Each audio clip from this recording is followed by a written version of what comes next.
तेलवा छोड़ दे ई मत समझिए कि गहूँ चाउर छोड़ दे हम कि सब सार लोग के मुंह में मुतम। अरे का भेल तोरा?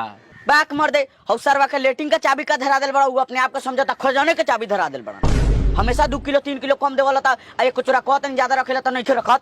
अरे काहे चिंता करत रह, हम तो चाहिए तोरा के 5 किलो 10 किलो हमेशा ज्यादा दी कि तोरे घरे बन हुआ हम आके खाई, काहे कि तोहर माई सुंदर बा। जूझ के कोटा देवला देवे के भाई कहला 2 कचोरा ज्यादा ही रखत तनी आ 7 किलो कमे हो जाला। अरे 1-2 किलो कम ना दे हम तोहनी के तो हौ जौन साहब जी पलदरिया करत रहन उ तोहनी के गार लेके जीहन। 1-2 किलो कम देवा तारा तू 15 किलो नजुए मिलेला आ 7 किलो कम दे तारा बचल का जूजी। ऐसे कैसे कम हो जाई? ओ साहब जी लेके जोखा था, अगर कम ना भेल तो सर पुलिस बोला के तोरा के जेल में कोचवा देम। मुखिया जी ई तो 1 किलो ज्यादा ही हो गेल। ज्यादा हो गेल? ऐसे कैसे ज्यादा हो जाई हो? नहीं खेलौकत आंख में लाल पड़ल बा। हई को नंबर घर के काटा बा, सरकारी काटा बा। हमरा कांटा में गड़बड़ लागत हवा, हम फेन से जोखा। ए रुक रुक रुक, अगर सर काटा छुछा कलन तो हाथ काट देम। तब तो कुछ गड़बड़ बा, अब तो जोखबे करब। ऐसे कैसे जोख लेबे रे? ऐसे कैसे नहीं जोखता हो?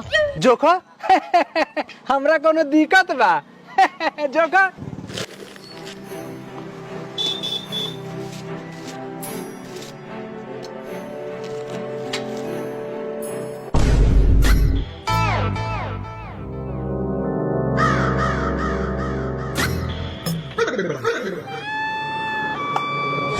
तो मुखिया जी मन होके तो कुछ बोली।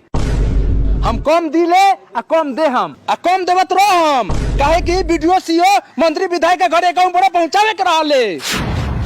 ये देखिए डीलर साहब सरेआम घुसखोरी के बात कर रहे हैं, बोलते हैं कि 1 गन्ना के बेईमानी नहीं करते, सरेआम घुसखोरी के बात कर रहे हैं, सरेआम घुसखोरी। हटाओ माइक हटाओ, ए बंद कर कैमरा, बंद कर सारा कैमरा, बंद कर जल्दी। डीलर साहब आप ये गलत कर रहे हैं, नहीं जान रहे हैं कि मीडिया देश का चौथा स्तंभ होता है। ये हमार लार होता है, 50 रुपए के माइक का 500 का कैमरा का ले बारा, ऐसे कोले बारा, रिपोर्टर के सार बनल बारा।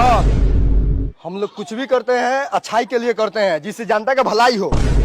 तो हमरे जिंदगी में जोक लेखन आके टपक बस रहू कि तू अपन काम तू करो, हम अपन काम हम करम, कि चाहत रह डिलरैया मुखिया छिना जाओ। यही गए आंख से देखबा कान से सुनबो लोगिन, ऐसा इंसान मुखिया डीलर के घोटाला आज कोटे नहीं मारा था, बिहान का मारी कोनो ठीक नहीं थे। अभी ले देखते बड़ा लोगिन मौका बारा का।